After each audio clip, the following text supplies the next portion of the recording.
what we call the suggested learning experiences. For those who are not there, I said if you are a serious driver, before you fika kwenye hiyo roundabout, make a decision. JS learners should make a decision grade 7 and 8, so that wakifika grade 9 roundabout, they exit. The STEM pathway is being misinterpreted. I'm talking as a head of institution, because we tell them STEM ni maths. Kama ujui maths soga kando. Another can take STEM. Aingie apply, afanye agriculture, home science, computer. That is a fashion designer. That's the person working in the hotel industry. Iyo maths utafanya na computer. Have a good day. We are down there. CBE pathways 200 Kenya shillings. Ya kutoa tunayo kutoka na M-Pesa. Asanteni. Hallelujah. That's okay. That was Onywera Daktari, Moran Publishers. Next on the stage is CIC. CIC? CIC. Jamani wakati.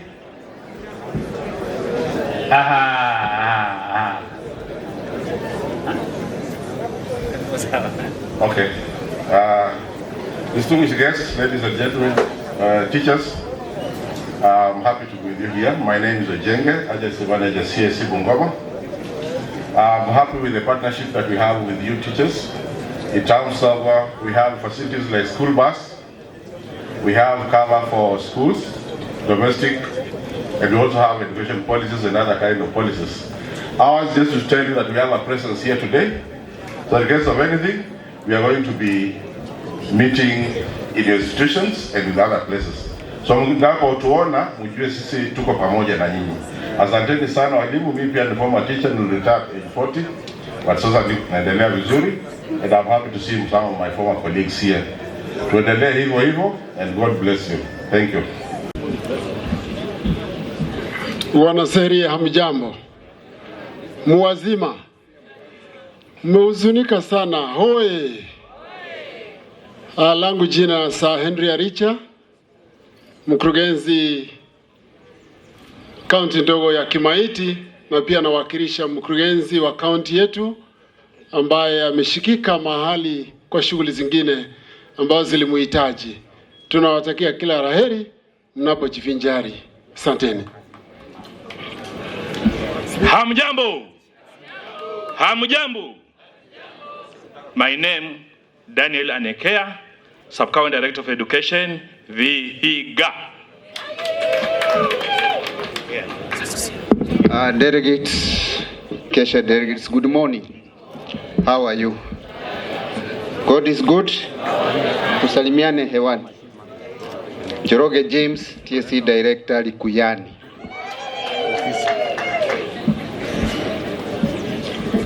My friend lowered it, but I raised it up a bit. Good morning. All protocol observed. I'm Agwanda David, TSC Sub-County Director, Matete, Kakamega. Thank you. Thank you. Good morning, dear delegates. I'm Moses Okea, Sub-County Director of Education, Kimaiti Sub-County in Bungoma County. Thank you.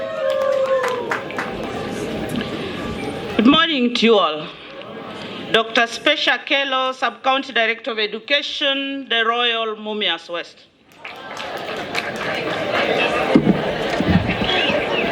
Morning, delegates. I'm Joshua Ngola, Sub-County of Shidu Butere. Good morning. Jim Kabaka, TSC Sub-County Director, Cheptais in Bungoma County. Good morning. TSC Sub-County Director, Bungoma Central, Dr. David Omai. Thank you. Ningependa pia kuwatambua wafuatao. Joan J. Pera, CSO Bungoma Central. Kwa hivyo ningeomba chair anasema mufike hapa pia tuweze kuwaona. Tafadhali, our CSOs.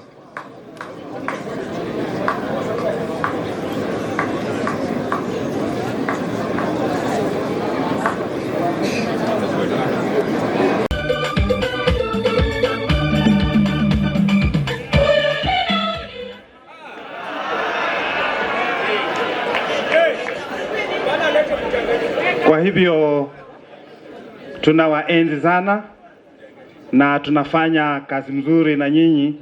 We are getting a lot of support from you. Kwa hivyo nitawapa nafasi, utasema jina lako tu kwa haraka na mahala ambapo unafanya kazi.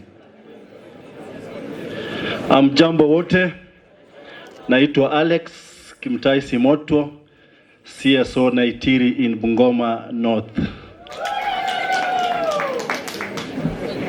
Hello, jambo. Mimi naitwa Dan Kiprotich Ruben. Mimi ni CSO wa Cheptai Zone in Cheptai Sub-County. Thank you. Morning all. Mimi naitwa Mwisofa Frederick, CSO Funyula Genga Zone, Samia Sub-County. Karibuni Busia. Hamjambo wote. Shazima Moses, CSO Matete. Asanteni sana. Good morning.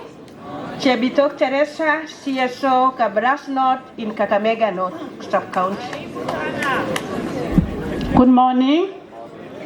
I'm Elizabeth Kenda Apala, Kakamega South, CSO Ikolomani South Zone. Hamjambo wote. I'm Protas Wabuti, CSO Butere East, Butere Sub-County. All protocols observed. Hamjambo. CSO Special Needs in Bungoma East Sub-County.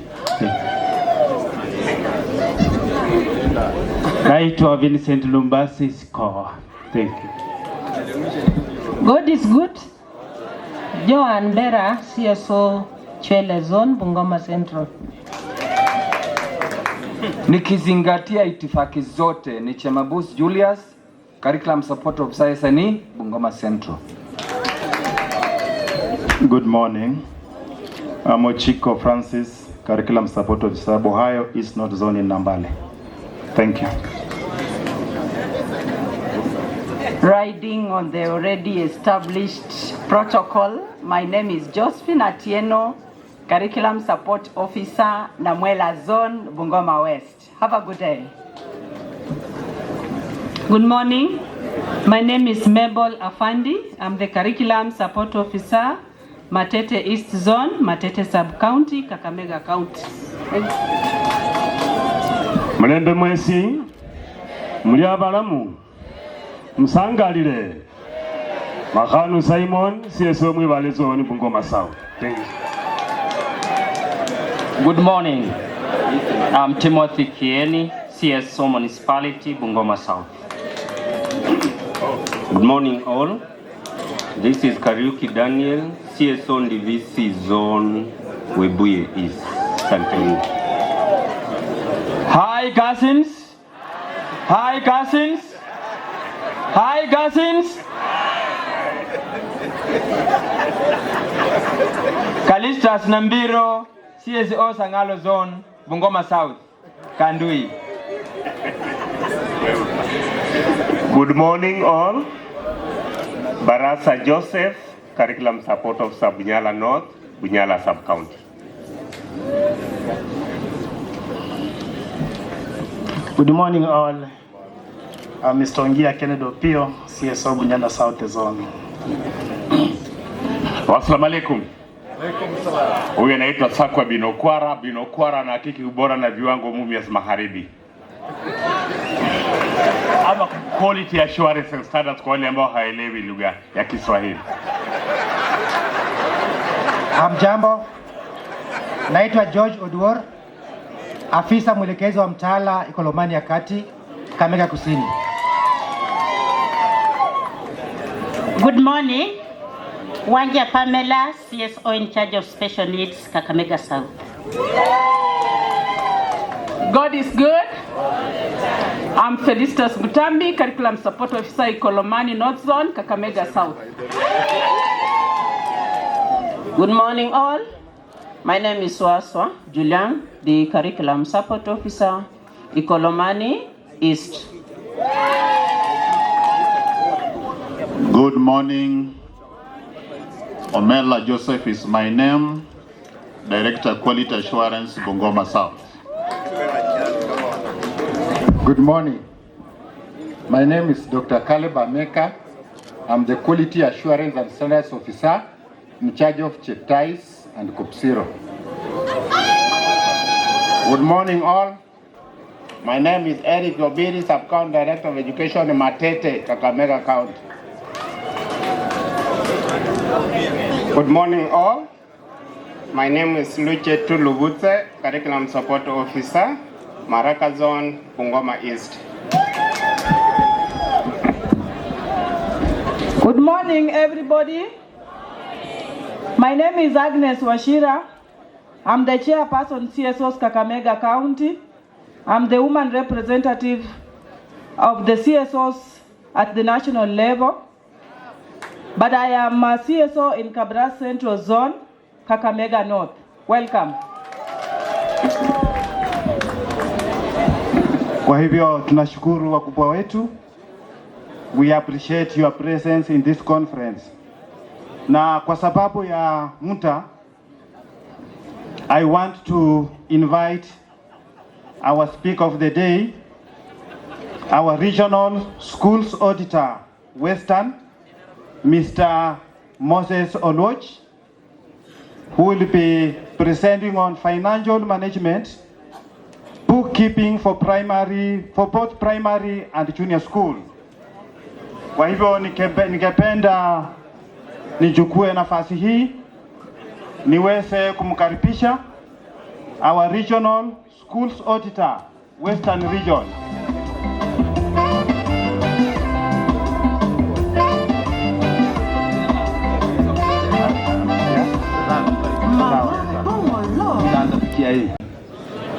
My name is CPA Kamunge Samuel, the County School Auditor Busia. We want to welcome you hapa Busia, na tunashukuru sana vile mmechagua this as your venue. We feel honored by you people coming here, na nataka tu kuwaletea the regional auditor Mr. Moses Oloch ndio aweze kupresent on issues of finances. Asanteni sana.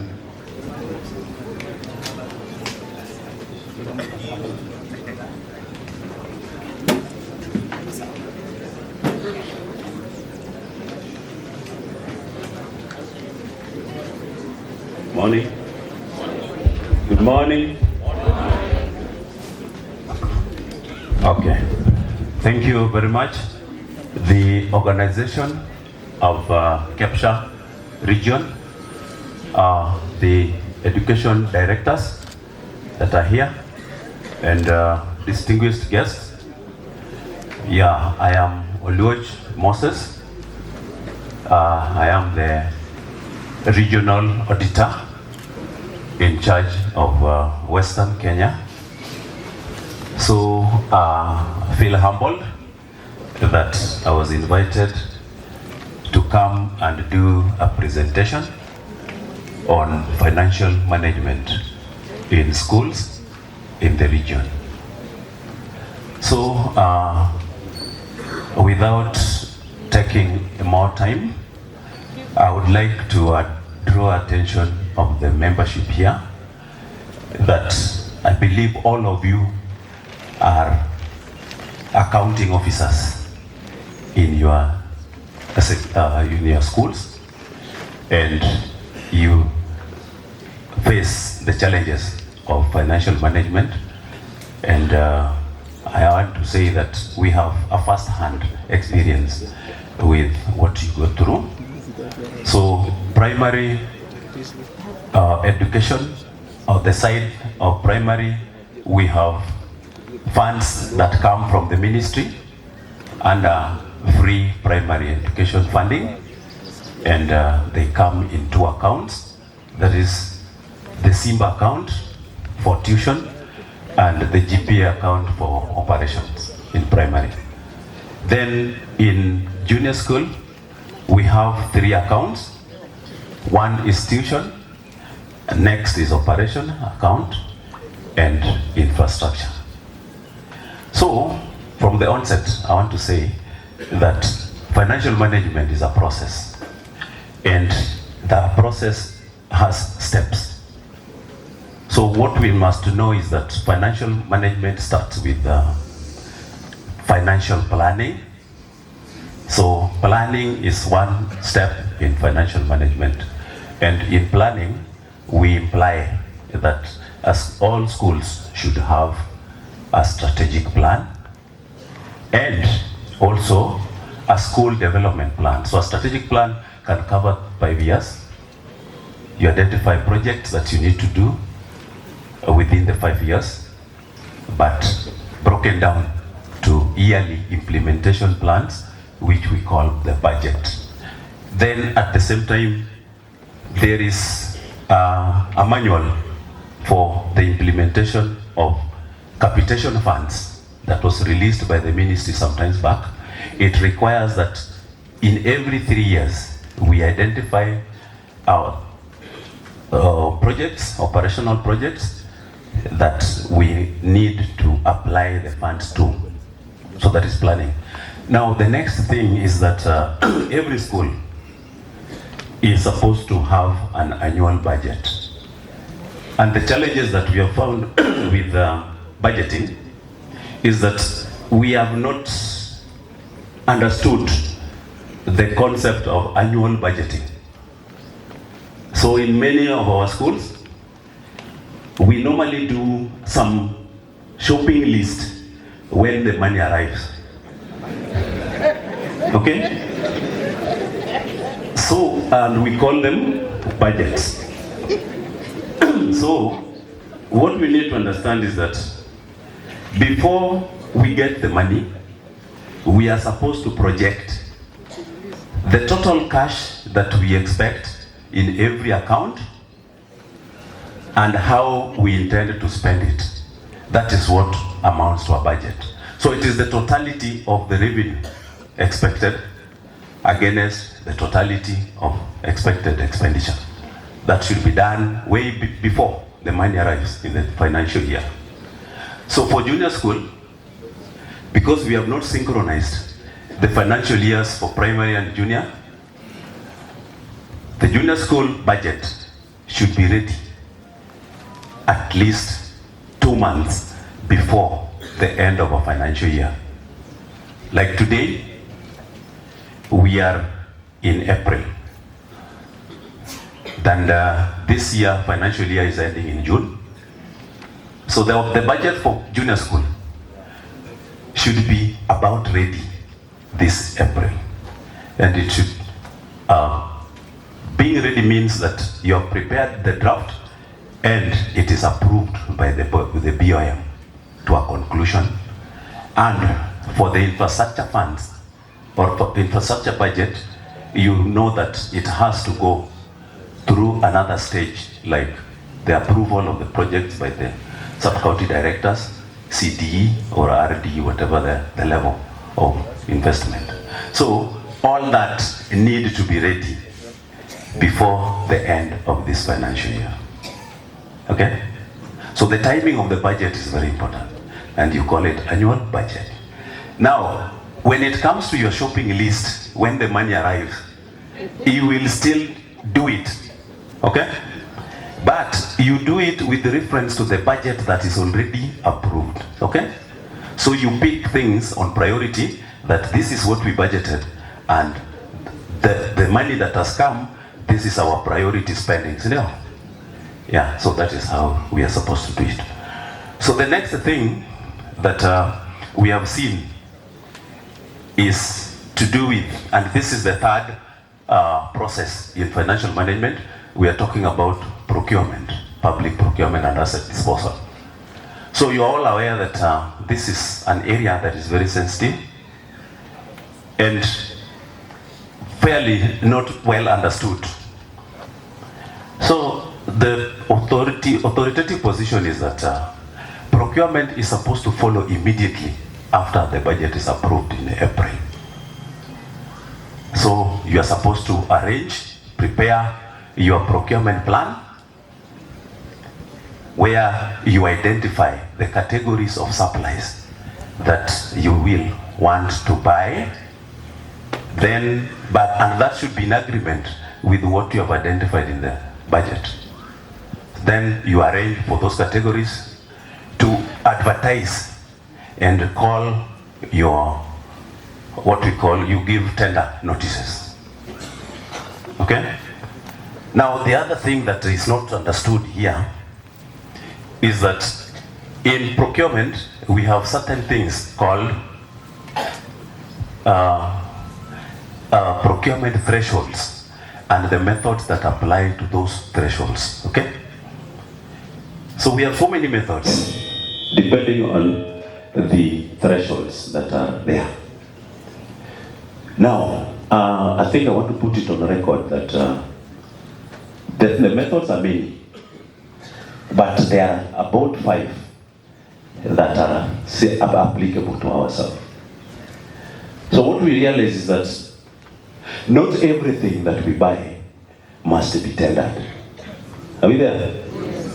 Not everything that we buy must be tendered. So tendering, if you have a package of items that are above 0 up to 50,000, that package, if that is the budget for that package in a year, that package falls under a method we call low value procurement. And low value procurement is never tendered. So those things, you're supposed to buy them just across the fence in the nearby shops. Okay? Now, if it is works, construction, or let me say development of assets, so if you're doing some construction work whose estimate, both labor and material, do not exceed 100,000, that kind of work falls below what we call low value. So it means that you have to identify the best artisan around you to do that job. So it is not supposed to go to competitive tendering. That is according to the Public Procurement and Asset Disposal Act 2015, Regulations 2020. Yeah, so that one you should look at it. Regional Auditor, move forward. DJ, weka kitu. DJ, tafuta kitu. Hao jamaa amefanya kazi poa sana. Yeah. Very good. Defeat Western Region. Any teachers cannot have the stress. Simameni kumshangilie. Simama. Wanaume kamili. Hana matatizo. Stress free. Hapo sasa.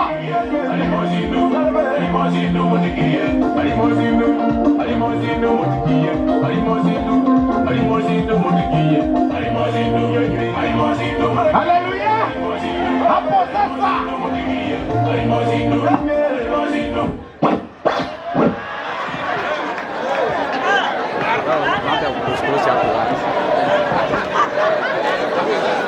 Thank you.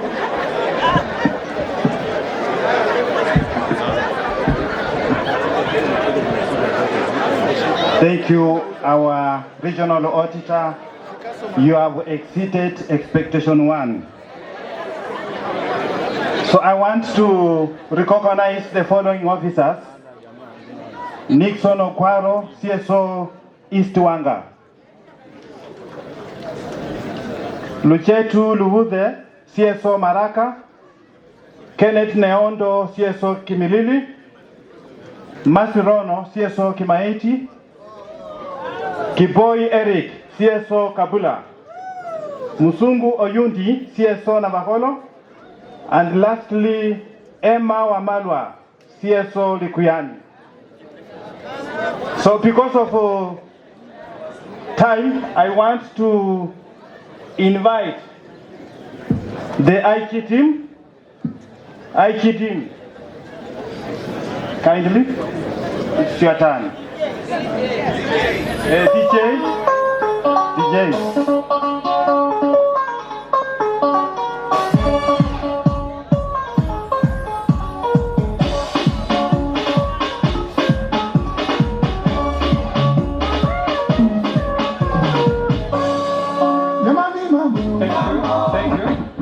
Thank you so much, Bwana DJ. Asante sana for that introduction.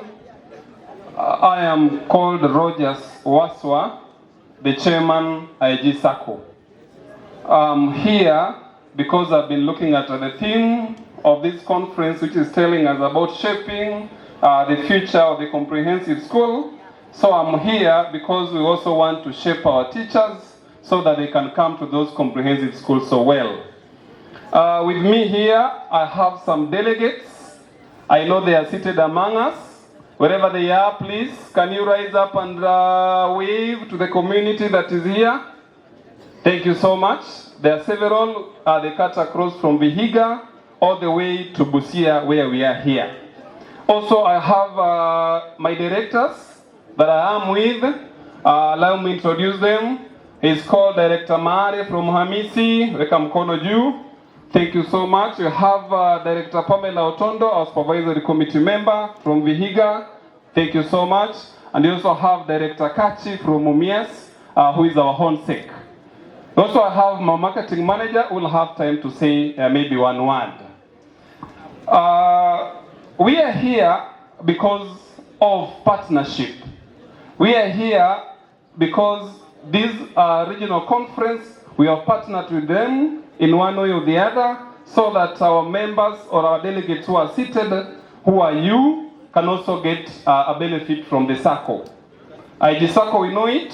It is based in Kakamega, but it's across this region, from Vihiga all the way to Bungoma, Busia, and Kakamega, the home. We are here also because I know the head teachers who are here. They are the custodian. I also seen the education offices here. Those are the custodians of our teachers. Most of our teachers are going astray.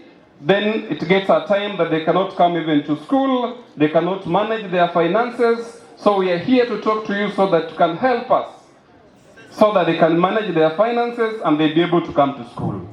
At the same time, we are here because we have established branches and satellites. We are about to establish one in Bungoma Upper, Kimilili, and also here in Busia. So, just a matter of time, and because I know you are tired, you've been here since Sunday, I want to bring in my marketing manager, maybe to say one or two words, then we shall call it a day. Karibu. Okay, thank you, Chair. All protocol observed. Na walimu hamjambo, mko wazima. My name is Ombuge Kevin, Marketing Manager, IG SACCO. As my chair has put it, we are here courtesy of the invitation of Kepsha, and we want to pride in yourself for filling this opportunity to invite IG SACCO and be part and parcel of this meeting. I'll just touch on at least 3 issues which we want to urge you, head of institutions, to help us as you pursue our members who are your teachers in our respective schools. We want to urge you to help us grow our membership. How can IG SACCO grow? By ensuring we recruit all teachers who are not in any SACCO to join us. So we want to urge all of you, kindly feel free by engaging with our delegates who are spread in your schools. We have our directors here. We also have our sales team which is going in your schools. Currently we are tackling Lugari election area. We want to urge you, let us refer non-members to join IG SACCO. Apart from just being members, let us also patronize the FOSA area, whereby you can channel your salary through us and enjoy more benefits apart from just getting the check-off loans. Niko sure wewe teachers wenye wako hapa na mshahara inapitia IG SACCO, si mnasikia vizuri? So mbona tusilete yote alafu hii mkutano tuipeleke mali serious? As KICD, because when we see that success, it means that the work we have done with very many partners has been worthwhile, and it gives a very good feeling. Tujipigieni makofi. Allow me also to say that we are privileged to have your chair of Kepsha, Mr. Fuad Ali, as a member of our council, and therefore if you have any doubt that we are partners, then the doubt should go. Najua kuna mishale mtataka kunirushia, ni sawa, and we'll agree on how we can move forward in case there's anything that we need to clarify or to support for you to be able to continue the implementation. So as I begin, I just want to remind us that really, when we think about education, it is not new to have a new curriculum, is it? Kuna wengi wetu hapa tulikuwa when the 844 or the knowledge-based curriculum under the 844 system was implemented. Sindio? How many of us were here? No, who facilitated 844, not who went through 844. I am the only one who was teaching at that time. Yeah, that's what I'm asking. And so if you could teach that curriculum for the last 30 years, is there any doubt that you can't teach this one? No doubt at all. Why? Because once we are trained, and I am a trained teacher just like yourselves, once we are trained, we know what is supposed to be done regardless of the change of curriculum. So one of the things that we want us to even encourage our young teachers coming on board, especially the teachers who are coming in at JS level, is that the courses they went through have already put them in a state where they should be able to manage within the classroom situation, and of course with the support of other teachers. And when we are talking about preparing our learners for the world of work, then for us at the CBC, we are looking at it from the ground level. So as we developed the curriculum, it was very clear to us what the essence of the change was. And the change was very simple, that we want better participation of the child so that they can be able to pick up the skills themselves as individuals and not necessarily wait for someone to guide them on the skills. There's a difference between waiting to be guided on the skills and acquiring the skills. So that was the major change.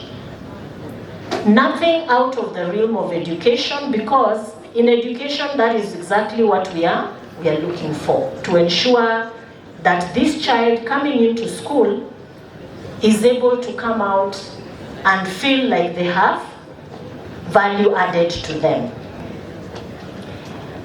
So even as we talk about exceeding expectation and not exceeding, you realize now all of us want to exceed expectations, isn't it? Right now, even with the children in class, it's just a natural thing. If you tell them they are approaching, they are not happy. But if you tell them they have exceeded, then they feel very happy. That means we still have the thinking that for me to be successful, I have to have achieved the top-notch mark. But that is what we want to dispel, because we know that we are different individuals, and we want the learners to know that it is what you can do that is important, and it doesn't matter what it is. As long as you can do something, get into a career, it doesn't matter which career you are going to. So there are just 5 things that the global world emphasizes in terms of education and what quality would be, because without quality education, we can't say we are preparing the learners for the world of work. And these 3 things are: 1, the learner themselves; 2, we are looking at the environment, school environment, home environment as well; 3, we are looking at content, that is why we have learning areas and subjects across the board; we are looking at the processes, that is why we have a school system with leaders like yourselves and the teachers within, so that you take the children through some kind of movement that is supposed to transform them. And lastly, after all that has been said and done, we ask ourselves, what are the outcomes? The outcomes will be seen in the behavior or in the careers our children are able to undertake. And that is why we are looking at how do we prepare them for that dynamic world. And we are not going to bring in anything that is out of the blues. Basically, we are just saying that we need to help them identify the ability that they have. So as KICD, when we were preparing this curriculum, we asked ourselves what would be the catchword or the catchphrase that would be able to ensure that we are thinking of the child. And we simply said, let us nurture every learner's potential. That is our mission. That every learner's potential is captured. That means there will be variations. Right now, as we did KGS, the KGSA, everybody wants their child to have 72. When you ask them what does 72 mean, they have no idea. By the time we review, it will have moved to something else. So the consistency of education rests on we who are actually teachers. And I'm saying we because I'm a teacher myself. And so the burden is not just on you. It is on all of us. Whenever I have an opportunity, I go to teach at City Primary, which is right next door to us. I don't even go to Jamhuri because I think it is more interesting teaching the younger kids. Jamhuri, yes, we do go to teach there, but we prefer to play with the younger children who are actually your clients for that matter. So when you look at the learners that we are handling both the regular learners, and allow me to use those words, regular learners, but we also have those of us who are taking care of learners with special needs. Sindio? And all of them are provided for in terms of the curriculum. Learners with special needs, I will agree, we may not have hit it all because some of the disabilities are so different, they are so multiple. But we have tried to make sure that there is a procession for them so that they can be able to also benefit from education. So we've taken for learners with special needs 4 categories. We have adaptation for the visually impaired, hearing impaired, and the physically handicapped. What do we mean by adaptation? The regular curriculum is redone for them, and what they cannot do, they are given an alternative. So if we have the VI, for example, the visually impaired, and we are talking of people being able to, or the learners being able to observe, then we shall not use the word observe in an adapted curriculum. We may use probably to feel or to listen to in that nature. If it is the hearing impaired, we will not ask them to listen. So the learners that you have in the frame of the curriculum, we have set them up on 4 levels. These 4 levels go with the transition that they have from the early years to the primary, to the junior school, and to the secondary, senior secondary. At the lowest levels, we are looking for enhanced interaction. They are just coming into school. And then we look at the next, which is the socialization in primary. At junior school, we are saying we want them to explore because they are looking at the many subjects that they are undertaking, what would be their thinking as they move ahead. And that is the gist of what the preparation for your level is, so that they are able to know what is expected of them, but more so being guided on how to select their subjects. Now allow me at this point then to just dwell a little bit in the frame of preparing them for the world of work. We know that we have assessments here that we do internally at the school level, but we also have the NEC assessment.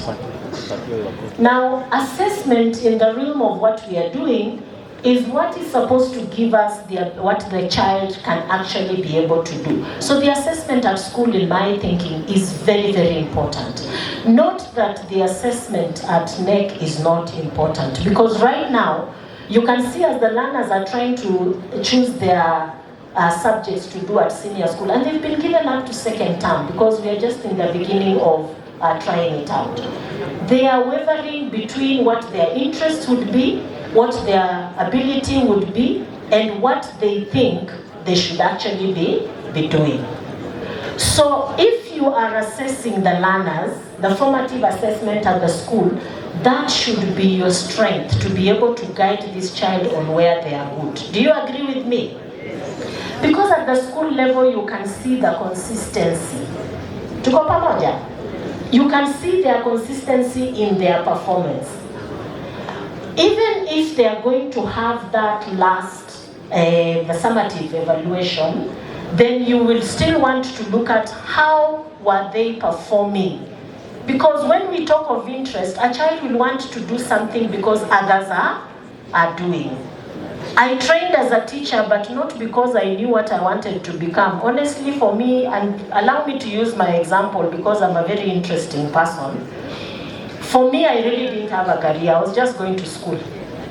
So when we did Form 5 and 6, and I was asked to fill in the forms at university, I filled in pilot, engineer, and doctor. What subjects do you think I was doing?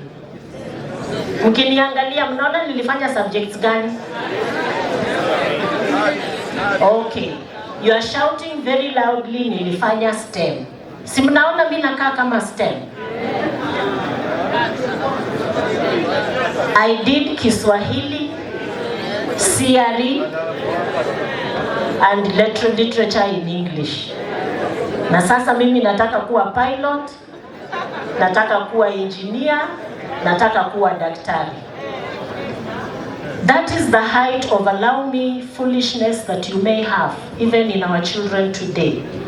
And I did that because that's what my the fellow colleagues are filling in. So after the documents go to the staff room, of course I'm called in and I'm now guided and I'm told you're going to fill teaching 3 times. I did not question. Si mwalimu amesema? I went, I filled in education, education, education.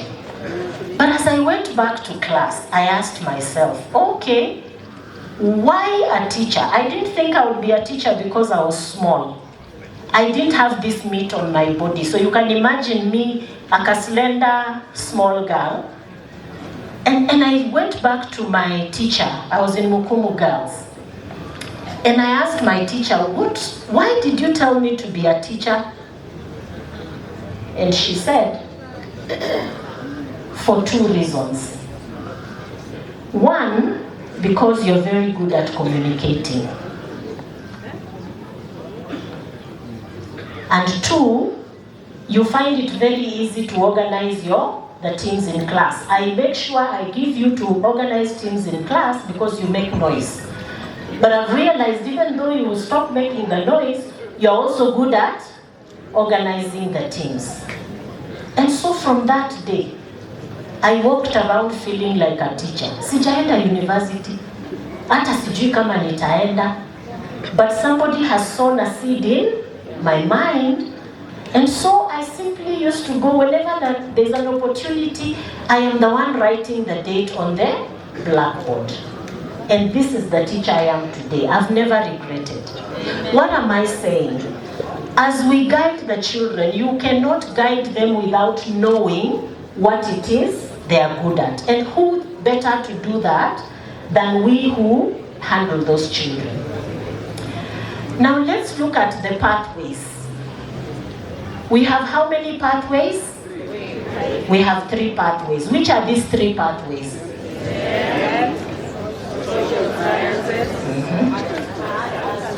Yes, we have the 3 pathways, and within those pathways we have what we refer to as the tracks. Sindio? And the guidelines are telling us very well that the learners should be able to pick their pathways from, their subjects from the 3 pathways. They may pick from one pathway or they may pick from several pathways. What is important are 3 things. What is their ability, which you see in their performance, sindio? And 2, what would be their interest?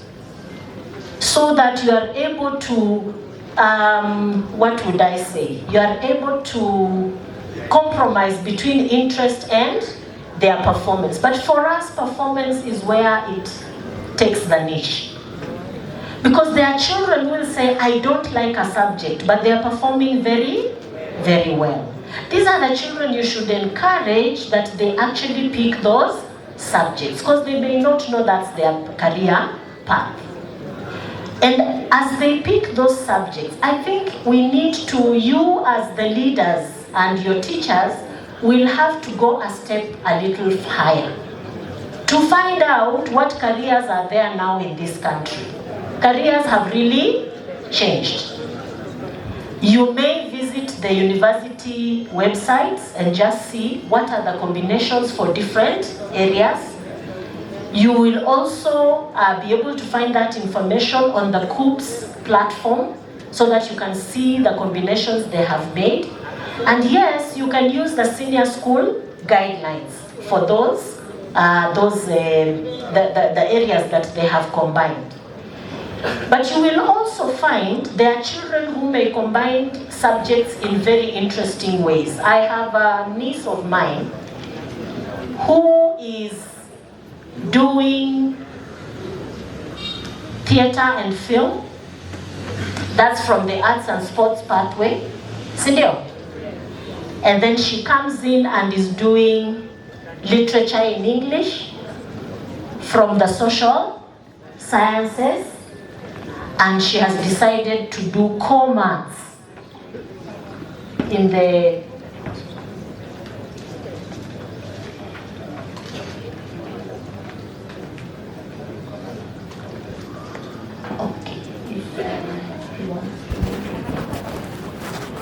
I will invite the CG to also say a remark and also give a chance to our colleague. Mine is to say Karibu sana Busia. I know you reported on Sunday, a number of you, and the conference started yesterday. And from the program we have seen, it's like you have about 1 or 1.5 hours to complete so that you can have time to attend to your SEDAs. I'm not very sure if my people are here, the people of Busia. Can I see them by show of hands? Busia team. Muko? Very good. I'm happy to have you people around. My other team from Bungoma. What of Bungoma? Muko happy? Very good. Bungoma, I'm happy to see you. I once worked in Bungoma. Sijui wangapi wananikumbuka? Nimeona faces that are familiar. Viga mko wapi? Viga? Viga, tuwapige makofi watu wa Viga. And the mighty Kakamega. Kakamega mko wapi? Very good. Somebody is telling me they are not mighty, but I know they are mighty. Mine is to say Karibu sana to Busia. As you go through your many activities and topics, just want to say one word. Take care of the staff, the children, the properties that you have been given. That's your responsibility, and you are serving that institution because God has given you that opportunity to take care of that institution. Number 2, take care of yourself. I've seen a topic tomorrow, mental health, stress management. I want to advise that mujilinde nyinyi wote. We don't want to lose anyone because of stress, because of mental issues. Talk to someone, let someone talk to another one, so that all of us can enjoy the life God has given us in this world. God bless you and wish to see you much later. Asante sana. Let me invite my sister, the CD. Karibu sana. Thank you, my colleague, Teacher Service Commission, County Director, Busia, Mr. Ongeto, colleagues that have come for this conference, officers from different categories, and the delegates. Good morning. Is it morning still? Good afternoon. How are you? You are happy to be in Busia? Yes. We are happy to receive you. Feel free, share with us your experiences, and we are ready also to learn as we unlearn. Just as my colleague has said, I've come with the Quality Assurance Officer, Mr. Wasai. I want to give him a minute so that at least he can greet you and welcome you to Busia. Thank you, our County Director of Education and the County Director Teacher Service Commission Busia, the organizers of this great conference, and all the delegates. Good afternoon. Yeah, God is good and all the time. Yeah, my name is Isaac Wasai. I work for the Ministry of Education in the Directorate of Quality Assurance and Standards. Indeed, we are happy to have you around here. When I woke up in the morning today, I was lucky to have interacted with a few of you in town, and believe you me, you have changed the face of Busia County by mere presence here. There's a lot of English that is being spoken in the streets of Busia today, and I want to appreciate you. Because as educators, normally you set the tone, not so. We set the tone and you're able to change or transform the society. So everybody, every business community around here, they are alive to the fact that they are teachers in town, and not just teachers, managers. So we want to appreciate your coming around here. Our prayer is that your house here, especially those who are working within Busia, will guide your steps around. Because sometimes you can visit in some places only to find yourself like you're not so safe. So they'll be able to guide you so that you ensure that everybody is safe. Otherwise, I want to wish you all the best as you continue with your conference. May God bless you all. Thank you so much. We are happy to have you around. Our brothers and sisters in the Ministry of Education, Teacher Service Commission, we are because you are. We thank God for your presence here, and we are wishing that you finish well and finish strong. As you go back, remember one or two things that you can implement at your school. We have come to learn, and I've said it to also unlearn, but kindly you may not pick everything. Pick one or two that can help you finish the year strong. Two, I want to remind those of us who have not come here, and I know they are getting this, that we are here for a season. Our time will be over, we shall retire and we go home. Why are you at home? What are you doing? You will go back home, rest, and have all the wars and the gossips at home, isn't it? Yeah, we need everyone to be here. We move together as a team. When time will come for us to say kwaheri, we shall go and rest. Encourage your colleagues, if they are not here today, let them come for the national conference, of which I have never attended for the last 3 years, I don't know 4. When you took it to December, think of us. I know director in December, November I think.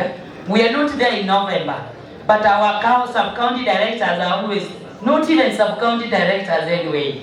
The CSOs are always there for us. Let them come. Waambie kuna wakati tutaenda nyumbani na tutakaa na bibi na bwana na watoto na wajukuu. Let them come and attend this conference. It is important to relax, learn and unlearn. God bless you. Feel at home. Tumepata na wasiosikia nafikiri wamesikia, na hata wasipoitika tuna imani ya kwamba wamesikia. Hata ukisimama kidogo hakuna dhambi jamani. Muziki siuti. Muziki siuti. Kidogo kidogo. Nipe raha mwenyewe. Mwenye kiti ndio huyo. Wewe anaongoza katika kuwa na kuamsha. Haya.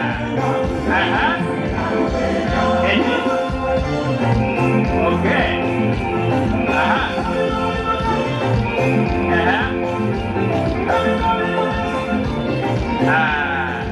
Angalia tu vizuri uwanja, usiwe na wasiwasi.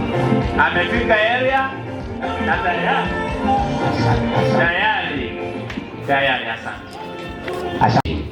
So I respect everyone and I say good afternoon. Good afternoon.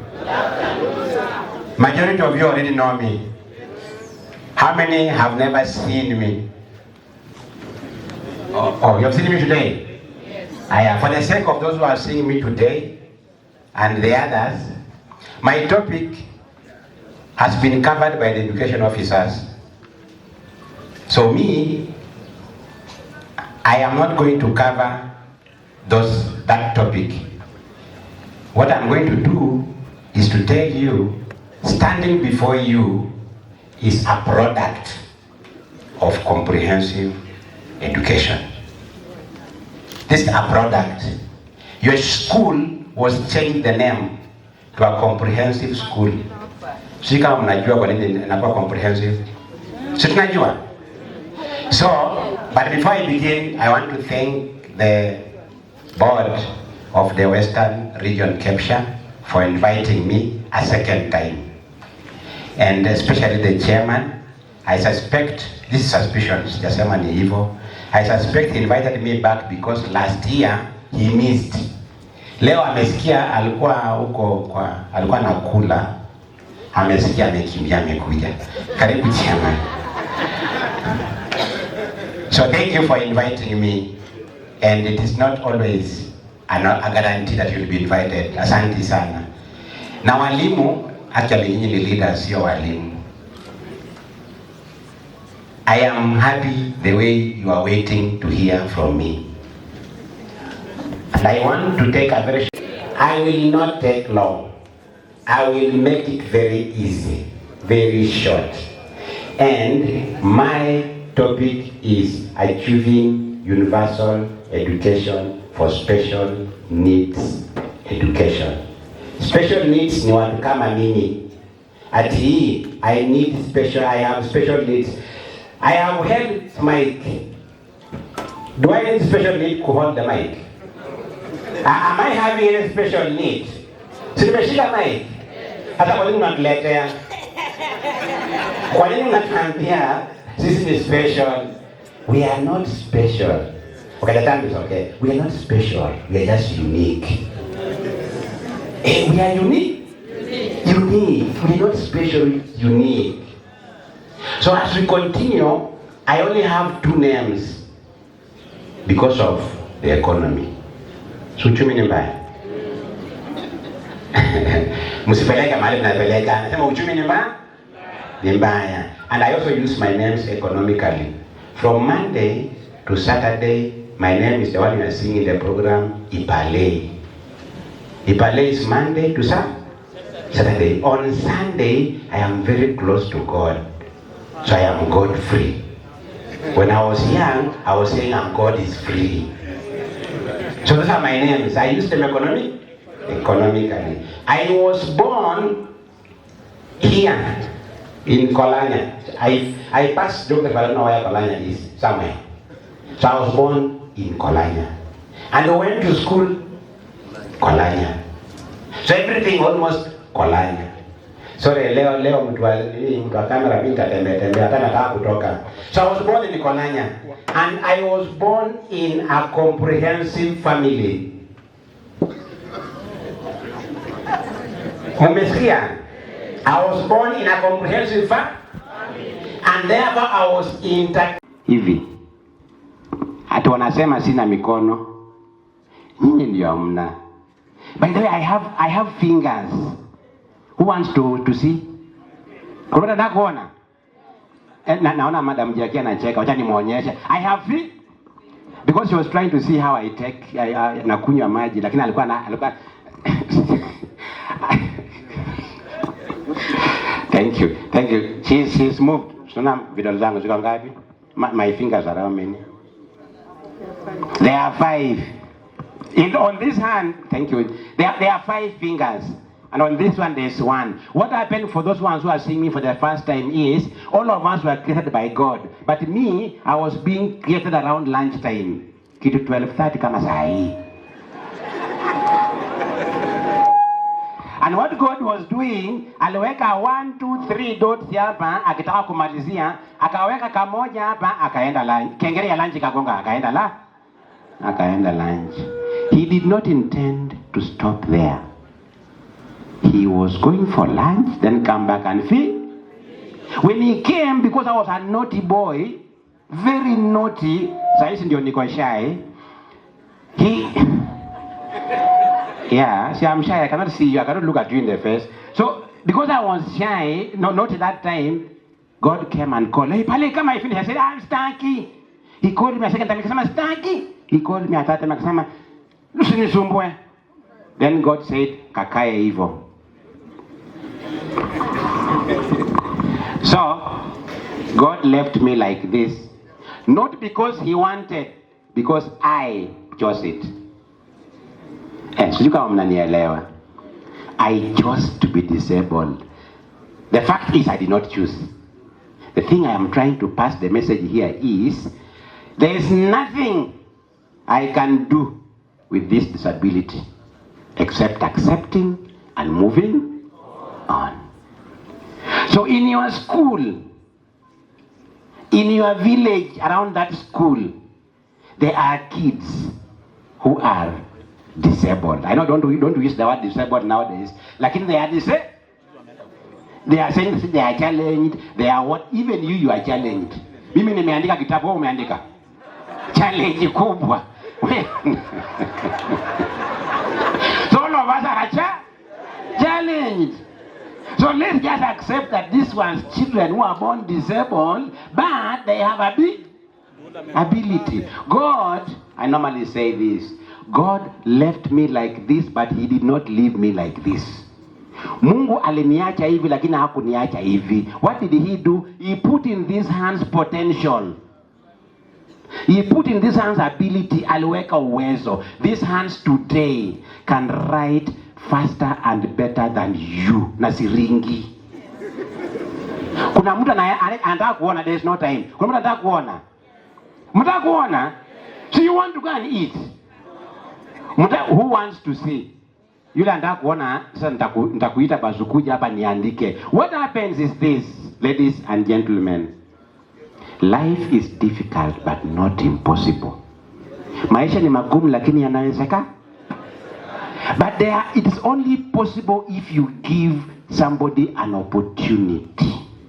If I was not given an opportunity, I would not be here. So give those children an opportunity. That is the comprehensive learning. That is the integration. Accept them in your school. Accept them in the society. And that you will find potential in them. Mungu hajaumba a useless person. Our former president, the late Mike Kibaki, may God rest his soul in eternal peace, he used to say, akiabuse akina late Raila, atuweni pumbafu kama mafi ya kuku. Mnajuanga hiyo? Pumbafu kama mafi ya kuku? Nyinyi watu wa Western, mbolea mzuri ni gani? Mafi ya kuku, si ndio? So nobody is useless. If my parents had said I am disabled and then left me at home, would I be here?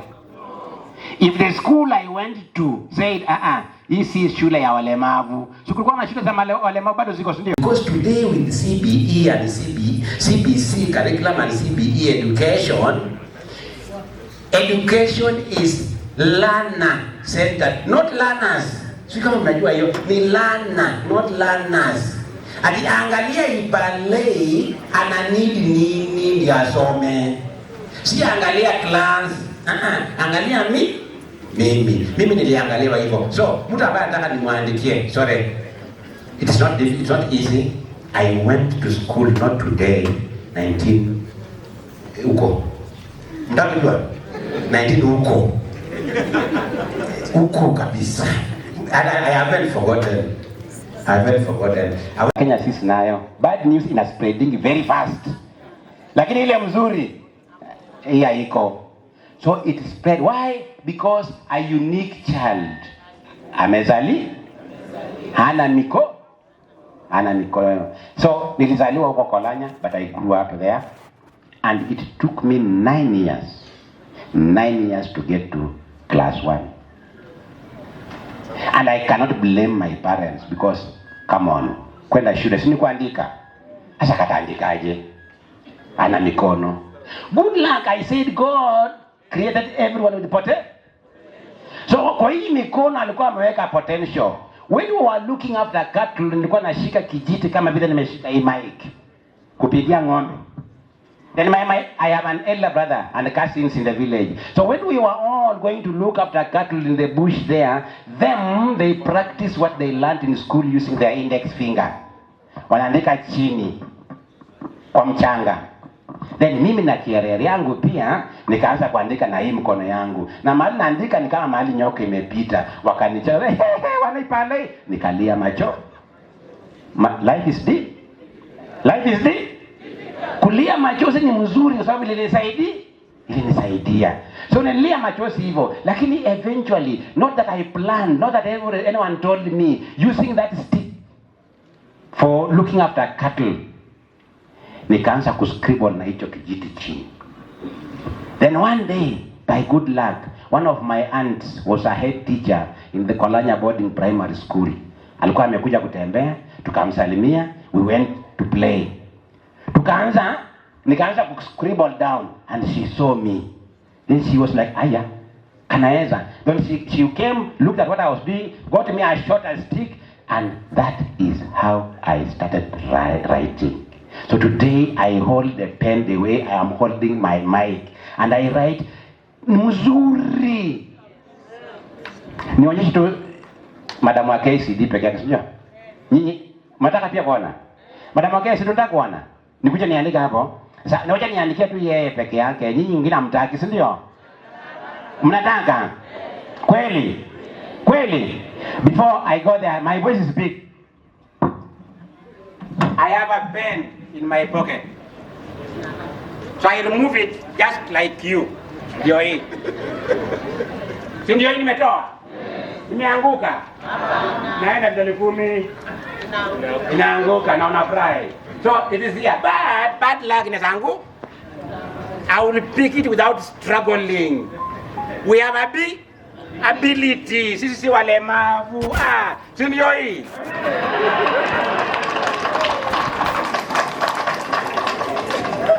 So if you give me an opportunity, I will do it. So now I have the pen, but how do I remove the lead?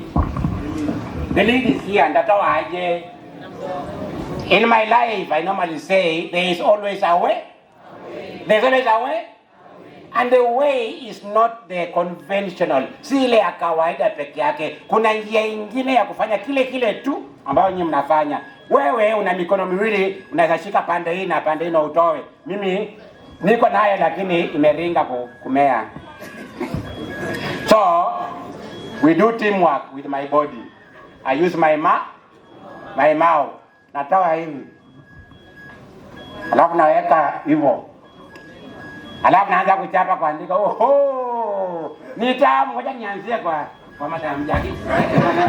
Ngoja nianzie hapo. Soroki haraka.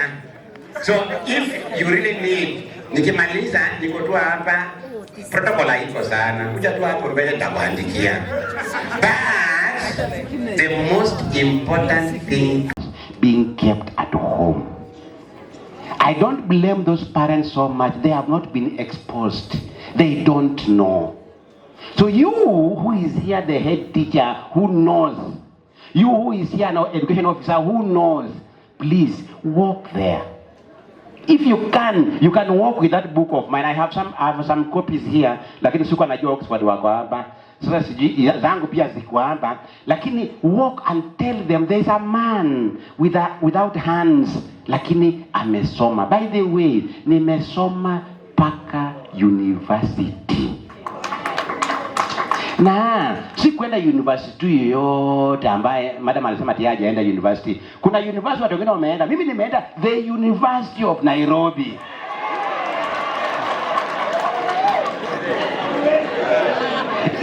Sasa kama pale ameesha kwenda paka University of Nairobi na ameandika vitabu na kitabu moja has been up. By the way, I do not know anyone in KICD. Leo ndio nimeona Madam Jackie. I don't know anyone. My book was presented by Oxford, and it has been approved as a set book for grade 10. Sikujua mtu, they looked at the content. Watoto watasoma nini? The only thing Madam Jackie waliharibu ni they didn't make it compulsory. Watoto wote wangesoma wajue it is possible. I know there are challenges, even with CBC education, there are challenges, there are many challenges, we agree. And there are more challenges when you admit disabled children like us. Although, mtu kama mimi, I have never needed any special attention anywhere in my level of education, never. In the university, the only thing I took advantage was kuishi peke yangu kwa room. I was not sharing. So niliishi peke yangu. But kwa university, kutoka kwa hostels paka kwa class where there are halls for learning, there was a vehicle ferrying the disabled students there. I never used it. I worked with others because integration is important.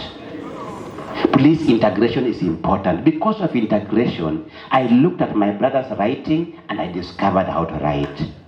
And I went to school that Kolanya, class 1 mpaka class 7. Nikapita vizuri kuliko wengi wenu hapa, I'm sure. Wala walifanya CPE mko hapa, wachache.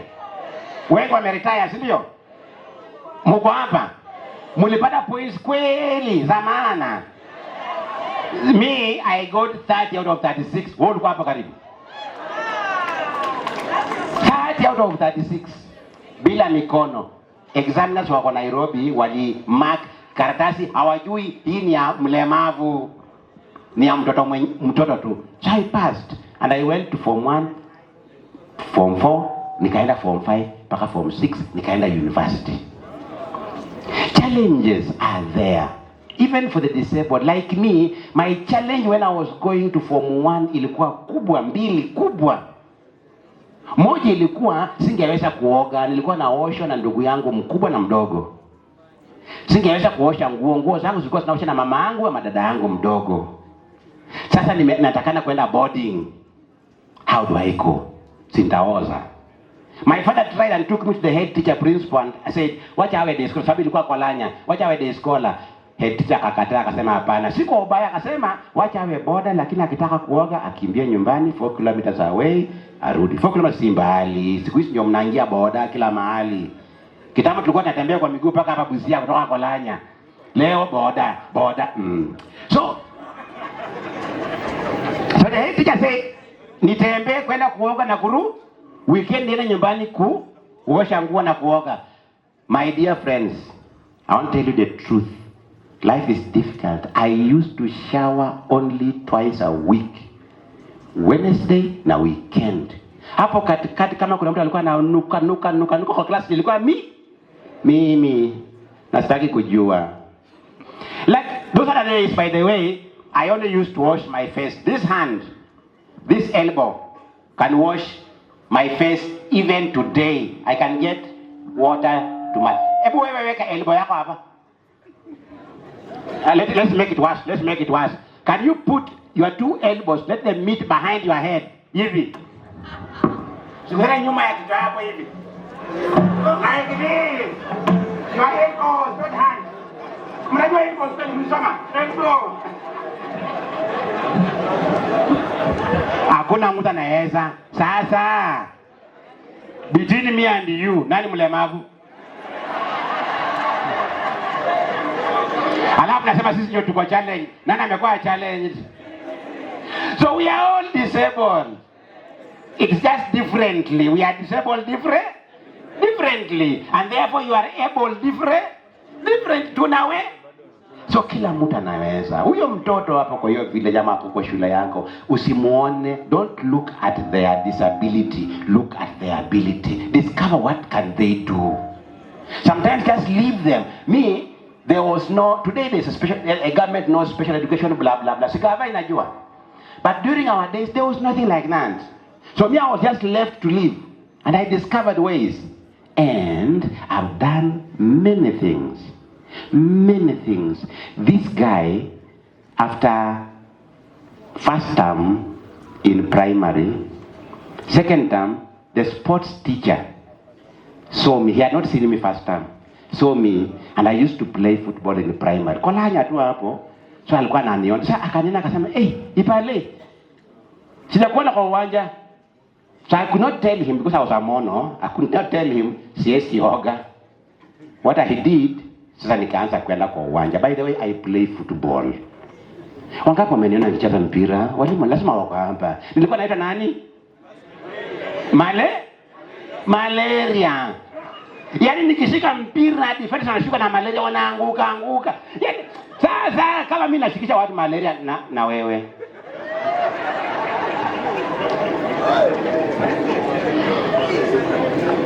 So now I started playing football, and if you play football utasweat vile nimesweat. Nikisweat hivi naenda kulala hivi kweli. So sema nioge.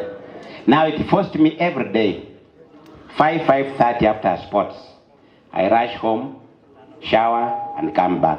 Going home to shower and come back, haikuwa issue. Issue ni my younger brother who used to shower me, nikifika nyumbani wakati mwingine I find pia ameenda kukatiana.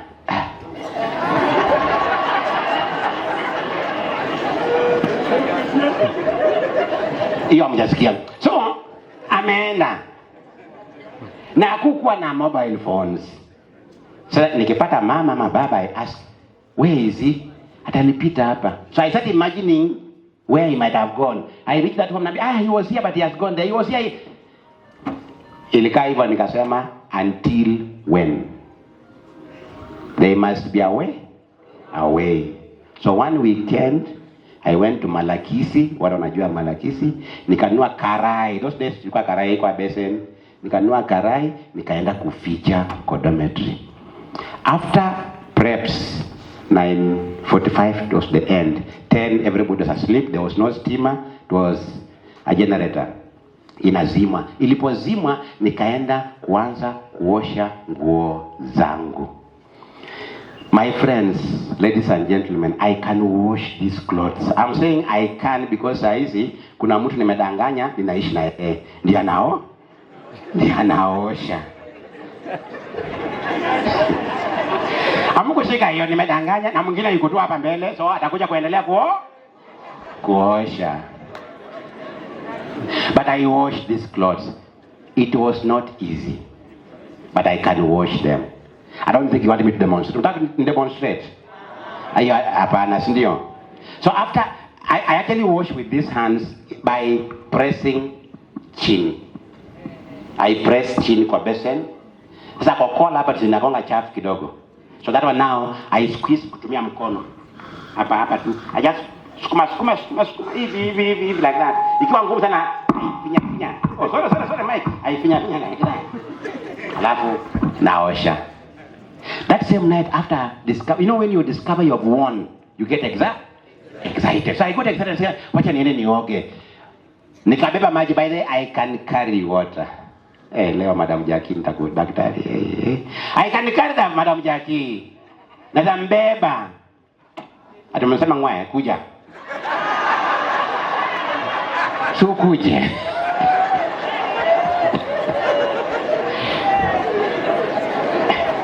See, I've carried this laptop from there nikaleta hapa. Nimeleta hapa. Wacha nifungue ndio. I think I have some last thing I will say from here. Lakini sasa haionekani. I'll just say them off head. So I carried water to the bathroom. If there is something that I took long to do, ilikuwa kuoga. Nimebeba maji niko hapo. Na hiyo ni 11 something PM, wengine wanangorota. 11 something PM. So I was there, naangalia maji na shangaa sasa nimeringa na hii mikono yangu. Kweli I can chota water, but I cannot get water to my back, even the head. Haitafika. Nilikaa hapo for about 10-15 minutes not knowing what to do. Sijui nitoe jerikani yote, sufuria yote nijimwagie alafu nikimbie nichote. Sijui. Lakini again it hit me that when my brother used to shower me, he used to use, the younger brother, he used to use a container, kimbo, blah, blah, blah, blah, kunimwagia maji. I almost ran to the dormitory naked to pick my cup of tea. And that is how I shower today. I have come home, nilikuja hapa nilikuwa nyumbani, sijakuja na bibi yangu. So nabeba maji kwa nini na kuoga. I assume this is the kikombe. This is the kikombe. So how I shower, not all of you will see now, I don't know what to do. Lakini hii yangu ni CBC. Sio CBE yenyewe. Wacha hiyo wengine mnadanganya. Hii ni a real one. So I hold the cup like this. Alafu saa hizi bado mimi niko 60 lakini bado nainama. Na sianguki na wewe hapa hata kuinama ni. So nainama hivi nachota maji, najimwagia like that. Wala ambao najichotea hivyo. So that day nilijimwagia tu kama kuna ndege kwa watoto wanaita kapladi. Nikajimwagia kama ndege nikasema nimemanage. The following day I went to a friend who comes from Nyanza. The people who fish. They fish or they fish? They fish. So net na bado wanatumia. Wajaluo mko hapa, I know mnatumia hiyo. Mnatumia net ya fishing, si ndio? So me I put a knot on this side and this side, alafu najisugua. Leo natumia hiyo kujisugua na kujimwagia maji. Now that is how I shower. There is always a way. So ladies and gentlemen, I can talk until tomorrow. I know I was supposed to be the last speaker, and I know the MC cannot even stop me. I now go up. Anataka tu niendelee. But as I continue, I finish, I want to say this. Please, don't look at the disability in those children. There is something in them, not the one Ipale is doing. They will do something for themselves.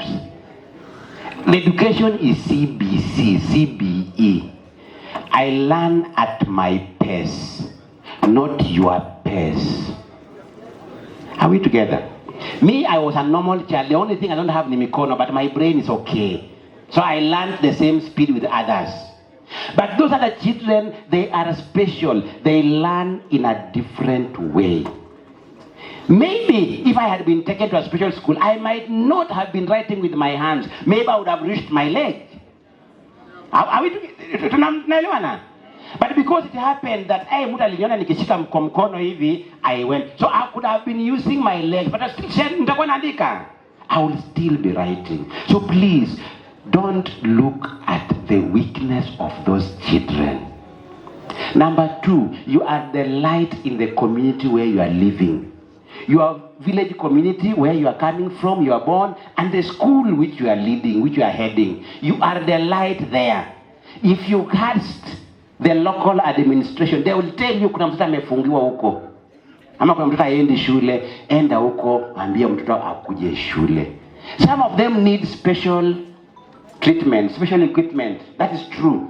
Those who need special equipment, we have the government around. In Busia here, we have a representative of the Kenya National,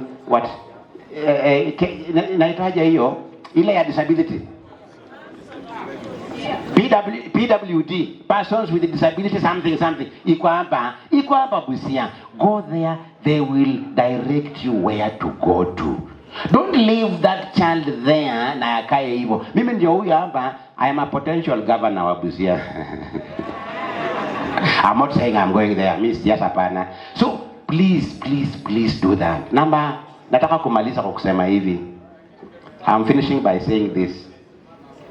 Education did not remove my disability. I repeat, education did not remove my disability, but it removed the barriers to my disability. The barrier, disability is not this physical, it is the barriers. Imagine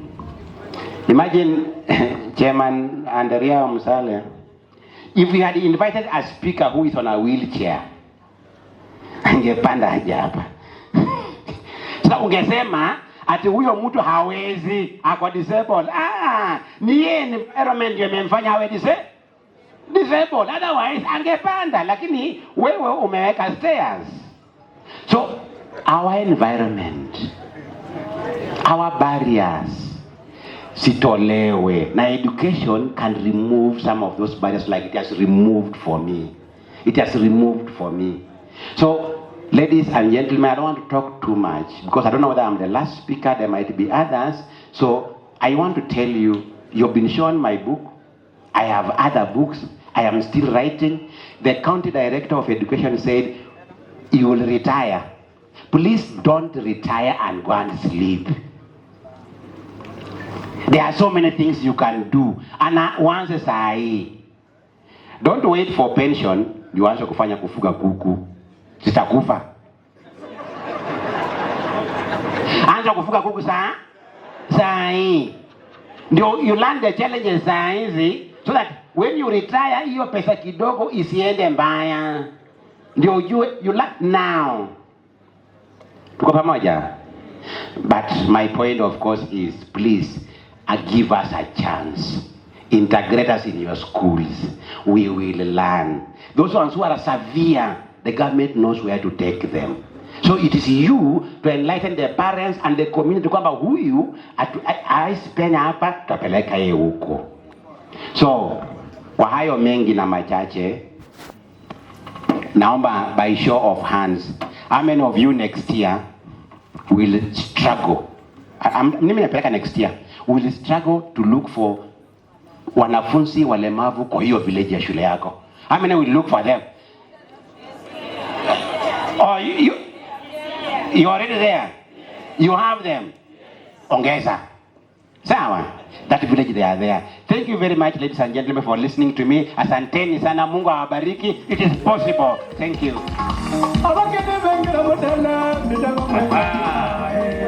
Disability, not inability. Inawezekana. So, I think you can do it better. Angalia huku. Bishop Walwanda from Daisy Special School. Naomba you appreciate jamaa sema mambo mawili matatu. One is that I am Bishop Walwanda from Daisy Special, head of institution, and I'm very grateful. Andrew Tobias Omsale, Kepsha, Chairman Western Region. Tumekuwa na kongamano la 13 tangu tuanze haya makongamano. Nataka kushukuru ndugu wapendwa ambao wamejitokeza kutoka kwa 4 counties, Vihiga, Kakamega, Bungoma na Busia. Nasema ni asante kwa sababu wamejitokeza kuja kwa wingi mno. Directors pia nasema ni asante wote wamekuja, wale wa Ministry of Education na TSC. Nataka kusema tumekuwa na siasa kuhusu mambo ya domiciling junior school, in senior school ama iwe kwa primary school. Let me tell you, sisi tumelianza kuguza huyu mtoto kama bado mchanga. Tumemulea, tumemuleta mpaka amekuwa. Sasa vile tumempanguza makamasi, tukampanguza kila kitu. Sasa wengine wameona ya kwamba amekuwa mzuri. I want to thank the comprehensive school HOIS kwa sababu alivumilia hayo majaribio yote. Unajua when you are beginning something, when you are starting something is very hard. Tumeguza huyu mtoto. Kwa hivyo nataka kushukuru serikali na Working Force Party Education kuona ya kwamba domiciling of junior school should remain in primary school. And it should be referred to as a comprehensive school in that inaanza ECD, then inakuja kwa primary, alafu junior school. Hiyo isikue siasa kwa sababu ni wazi ya kwamba sisi tumeichukua na naonelea kwamba itabaki kuwa namna hivyo. Ni asante serikali na imefanya vizuri pia kuajiri walimu kwa historia ya Kenya. More than 100,000. Tunasifu sana serikali ya kiongozi wetu Daktari Samuel Ruto. Wanafanya kazi nzuri. Alafu tuna pia Education Committee ambayo wamechagua watu ambao wanaelewa mambo ya elimu. So we are very much happy as pertaining to that area. Western Region tuko pamoja na ofisi yetu kuu kusema ya kwamba domiciling of junior school primary period. Na labda bado kungali na mashinikizo kutoka kwa wenzenu wa Kepsha kuweza labda kuhamishia shule hizi za sekondari ya awali kwenye shule za upili. Mambo yenye unasikia pengine ni mambo tu ya kisiasa, kuna mahitaji mengine, lakini kuhusu mtoto hiyo ni tofauti. Na mwalimu, kuna swala la vitabu, hasa vitabu vya JSS. Hizi vinapatikana ama bado viko kwa uchache? Vitabu vya junior school vimeletwa, viko kwa fujo. Kwa hivyo sisi tunashukuru serikali, ni ile tu hali ya kuunda miundo msingi kama pengine laboratories. Otherwise serikali imejaribu hata kujenga madarasa. We are very much okay. Sioni kama tuko na shida, na sisi tena principals wenye tuko hapa, hata ukiangalia mama kwa wazee tuko ngangari. Tunaweza kufanya kazi kuanzia asubuhi mpaka jioni. Na hatuna, wewe unaona mitihani ya senior school wanapeleka huko askari. Sisi tumefanya Kepsha, KGSea, tumejisimamia wenyewe na mambo yamekuwa shwari. Yes. Mwisho, kuhusiana na kongamano hili ambalo mnalifanya, pengine mwisho wake tutarajie nini kutokana na hili kongamano? We expect a rejuvenated family whereby tumeamua kwamba tunaenda kukaa kwa hizo shule na kufanya kazi kama mchwa, kama vile hatujaifanya. Tumesomeshwa hapa mambo ya bookkeeping, tumesomeshwa mambo mengi, tumeona even integration, tumeona hapa ofisa Ipalei mwenye hana mikono lakini anaweza kuandika. So who are we? Tutafanya kazi, wacha niwaeleze. Sisi hatupendi mchezo. Yes.